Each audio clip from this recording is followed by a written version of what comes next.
Je m'interroge ce jour sur la question de l'absence de logistique nécessaire au sauvetage en mer dans ce pays. Jusqu'où ira le silence des dirigeants camerounais face à ces catastrophes humanitaires? Les faits sont devenus tellement banals qu'on n'en parle plus. Naufrage en pleine mer. Des pêcheurs se noient constamment. Des embarcations coulent constamment. N'allez pas voir l'Europe pour ceux qui pensent aux plus grands, aux gros immigrés. Oui, même ici dans la zone, on connaît de sérieux et de graves naufrages. Comment est-ce que c'est géré? Comment comprendre le silence des autorités camerounaises face à l'ensemble de ces drames, même s'il est vrai que les plaies des familles éprouvées par la disparition d'un membre suite à un naufrage résonnent suffisamment fort comme un son de cloche pour signaler l'urgence à agir. Le Cameroun a un long littoral où des Camerounais s'essayent, qui a allé au Nigeria, qui a essayé de sortir par voie maritime. Chacun réfléchit à son sens pour pouvoir avancer, qui pour les affaires. Combien de fois avons-nous appris qu'une embarcation revenant du Nigeria a coulé? Qu'est-ce qui a été fait? Les corps sont tout simplement repêchés. On ne recherche plus les corps que les vivants. On ramène les dépouilles parfois mochées par les poissons. On restitue à la mort, on invite les gens à venir découvrir ou identifier les corps et après basta. Comment comprendre cette absence de suivi mieux?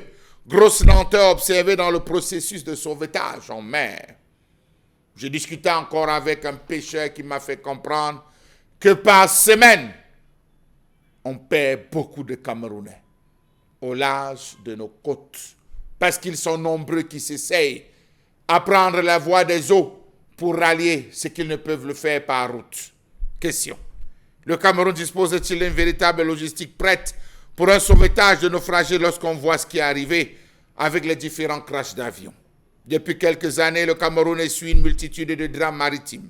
Comment comprendre que la sécurité en mer a été pendant des décennies l'objet de négligences, même s'il y a quelques années, on a vu le regard du chef de l'État à travers plusieurs forums pour booster la sécurité et mettre les dispositifs en place pour pouvoir pallier à un ensemble d'incidents? Comment comprendre l'absence de formation, sensibilisation de la part des autorités compétentes sur les dangers de la mer?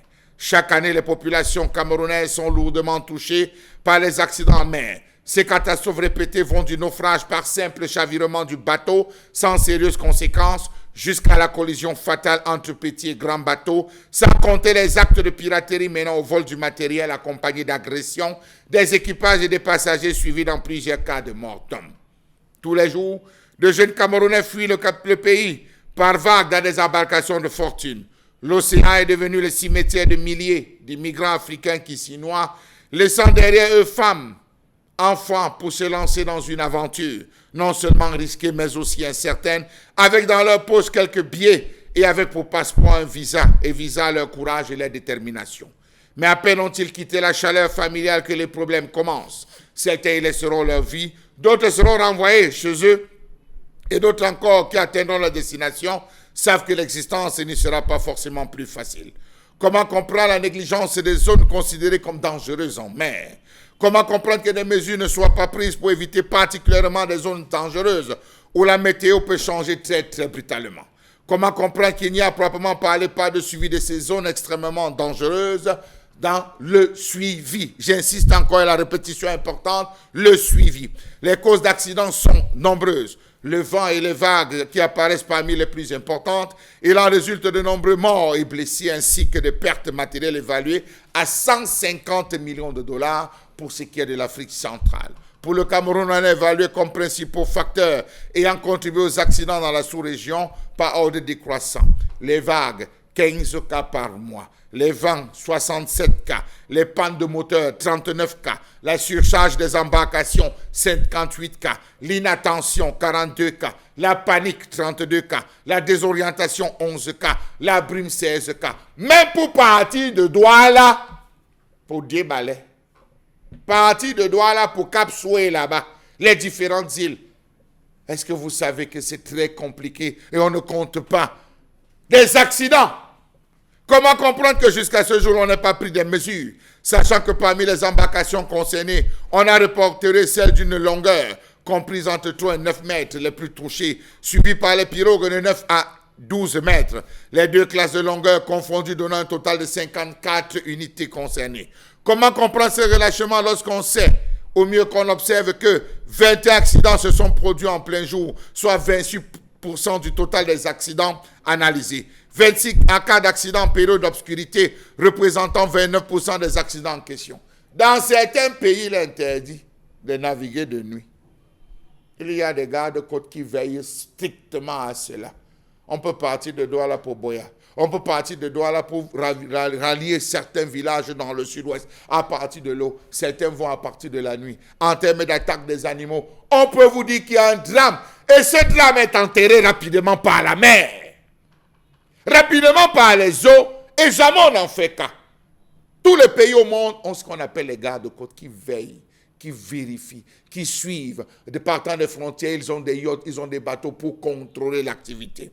Les accidents ayant eu lieu, on le répéterait en période de lumière ambiante, clarté lunaire par exemple, ou bien à l'aube du haut crépuscule, où la visibilité diminue, sont au nombre de 9, soit 21% du total. 156 cas d'accidents furent déclarés sur une période de 5 ans sur les côtes camerounaises. Ces accidents ont provoqué la mort de 202 personnes. Le nombre de blessés, 95, fut enregistré au cours des mêmes accidents. Rappel des faits. Dans la tranche 1990-1996, nombre d'accidents déclarés, 61. Nombre de blessés, 66. Nombre de morts, 176. Coût de dommages matériels, environ 30 millions de francs CFA. Savez-vous que dans la majeure partie des cas, la grande majorité des embarcations ne possèdent pas d'équipement de sécurité? Allez vous placer à Logbessou. Placez-vous ici, là, chez Eugène Keke, au niveau de l'embarcation à Bonaberi. Allez vous placer un peu plus loin vers lundi, vous allez découvrir ce que nous sommes en train de vivre. Qui protège ces personnes? Même pas Dieu.